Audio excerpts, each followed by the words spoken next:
Having a dad that opened his own business, he was in his 20s. So he bought a bar in downtown Atlanta, right there beside Georgia Tech. He opened up a business in his 20s. I think that's pretty awesome for a young man or young woman to open up a business, to become an entrepreneur in their 20s. He said that he was riding down the highway on his motorcycle, and his buddy was beside him on his motorcycle, and they were passing a bottle of wine back and forth, drinking and going down the road. Just hearing stories like that, I heard a lot of them growing up. My mom, actually, when she met him, she didn't like him owning the bar because there was so many mob members that hung out there. She said she was scared he was gonna get killed one night. But Dad was pretty rough, man. He had to break up a lot of fights in there, but all he sold was PBR. And he sold bottles and PBR draft. They had a, I wanna say, nickel beer night, and it was pretty cheap. It was like, how did you even make money?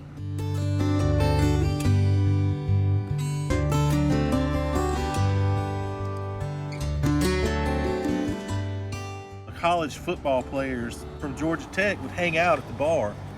So he decided to start a softball team and asked the guys if they wanted to be on the softball team. So I actually still got the jersey hanging up at my house. Never asked him if his softball team was good, but I can only imagine they were pretty good. I mean, you can see all these guys, big dudes. My dad was pretty big. I mean, they called him Big Jim, you know. And, if you look at the picture, he was the smallest guy on the team. So, Dad, obviously, he met my mom. They got married. He sold One-Eyed Jack's or shut it down. Really don't know what he did. He decided to go open up a pizzeria in Fayetteville in the late 70s. And it was called, what was it called? Call my mom, ask her. She'll know. Hey, Joey. Hey. What you doing? I need you to answer a question for me. Okay. What was the name of y'all's pizza shop in Fayetteville? J.W. Colley's. J.W. Colley's.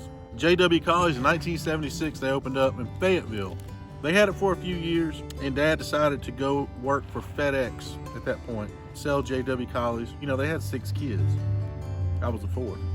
From that point forward, we moved around the nation because Dad worked at FedEx. We lived in Arizona, we lived in Las Vegas, Texas, Florida, and we finally came back to Hogansville. When we came back to Hogansville, there was a pizza shop that opened up in 1988 right here in Hogansville called Pizza Stop. He wanted to buy it.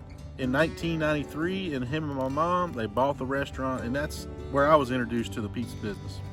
I think I was 12 years old. That slice was so good.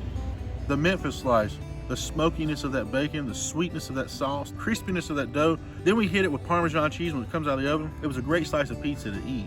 Well, I'll tell you a little bit about my dad, my mom, our little history in the pizza business. It runs deep, baby. That was a quick little synopsis of the history of Carvelis Pizza, where it was before we came to Hogansville. Next week, we're going to share a little bit more about how we grew up in the pizza shop when we were younger, when our parents were involved, and just some of the things that we went through, some of the situations we were in, some funny stuff, You got to stay tuned next Friday.